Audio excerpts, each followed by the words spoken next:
Hello world, welcome to a Champions Online guide. Today we'll look at the Unleashed, a melee damage archetype. I did the early levels with whatever crummy gear you get from mission rewards and drops, and then switched to Nemesis gear for that nice experience gain buff. And so I didn't have to waste time bothering with gear upgrades. Stat choices are good, and it uses the Wardicator tree. That would be Warden and Vindicator, which is a popular choice. So, that Kevin Poe fight. See the forklift right before the door to his room? Use it to aggro the minions. You don't want to fight all that stuff at once. Be careful not to trigger the cutscene. Blocking is required for this fight, otherwise just keep stabbing. Have at least one Healy patch of some sort.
Oh hey, level 10 already? Time for an alert.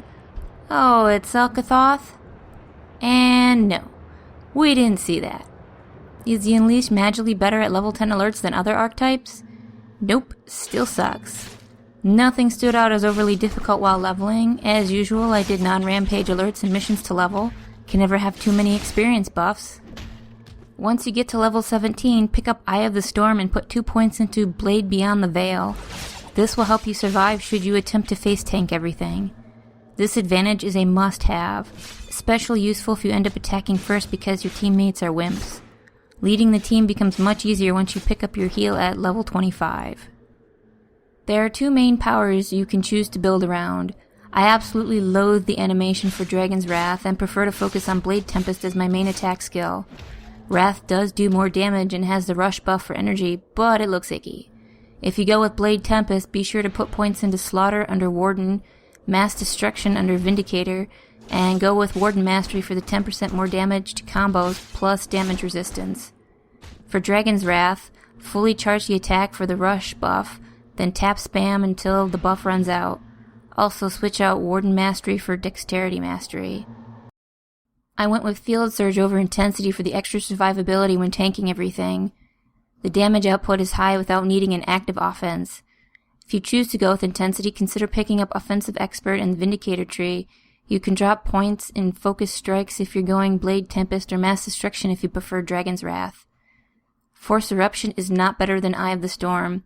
It's more like an irritating knockback for you and your team. Plus, the advantage, Gravitational Polarity, is useless for a melee character. You're not going to be standing around in one spot, especially after knocking mobs all over the place. Force Geyser is a fun power. Snapping your fingers to pop an enemy in the air provides endless amusement. Containment Field, not such an interesting choice. The Unleashed doesn't have anything to buff crowd control, plus it has half the range of Geyser. Force Geyser does damage unlike Containment Field. There is no need to invest in Gloves of Piercing with Dexterity Mastery. You'll easily have over 100% severity.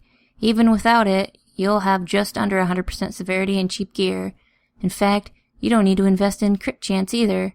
For my level 40 gear, I chose to focus on more offense and stats. Offense helps with aggressive stance and the best defense.